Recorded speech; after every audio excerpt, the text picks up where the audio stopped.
Riwruok mar Laktar Raymond Omolo Foundation okale bari riwruogno mamiyo rowere sir Youth Transition Initiative otimo romo kod riwruok mokelo kanyakla rowere matimo pur mar niang' e alwora ma Chemelil kaka yor bero ngimagi.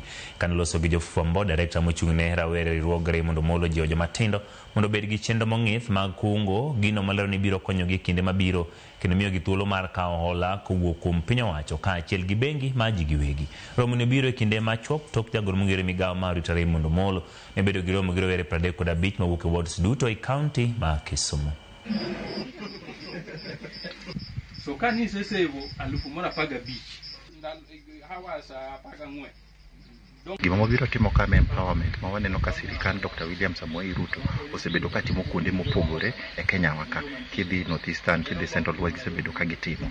To kendo wan ka e bwo kendo lo Dr. Raymond Omolo ma NPS bungirore e Ministry mar Interior. Ma program mosebedo ka watimo e wards mopogore na wasetime Homa Bay, sanyo watime Kisumu kendo obro dhi watime Siaya to gi Migori. Gima watemo timo en konyo jowa kendo watemo jiwogi kokalo e yo mar ohala ka wadhi wamanyo negi grants, wamanyo negi capital boost. Nikech jowa mang'eny timo ohala, obed en ohal pur, obed en mar puro niang' kata obed mar pidho rech gi gik makamago. Tiyudo ni kinde ka kinde gionge capital ma ginyalo timo godo ohandgino. So this program en mar loko mano mondo mi wamigi access to finances, wabinde ka nitiere grants wanyalo golo from national government, wakaw wakelnegi mondo gimedruok kendo gitim godo dongruok. Koro wan kaka Youth Transition wakelo lokruok ne rowere kuom miyo gi jiwruok to gikelo negi empowerment. To ok wami ng'ata ng'ata, wamiyo rowere moriwore manie group manyalo timo activity makelo negi dongruok.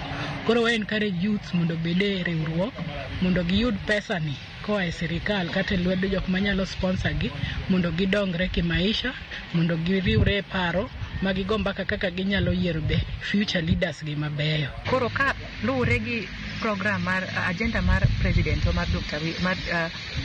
Dr. William Ruto mar bottom up economic transformation agenda, emomiyo wan kae moloyo duto te mondo wane ni bita agenda ochopone jok manie gweng', especially rowere.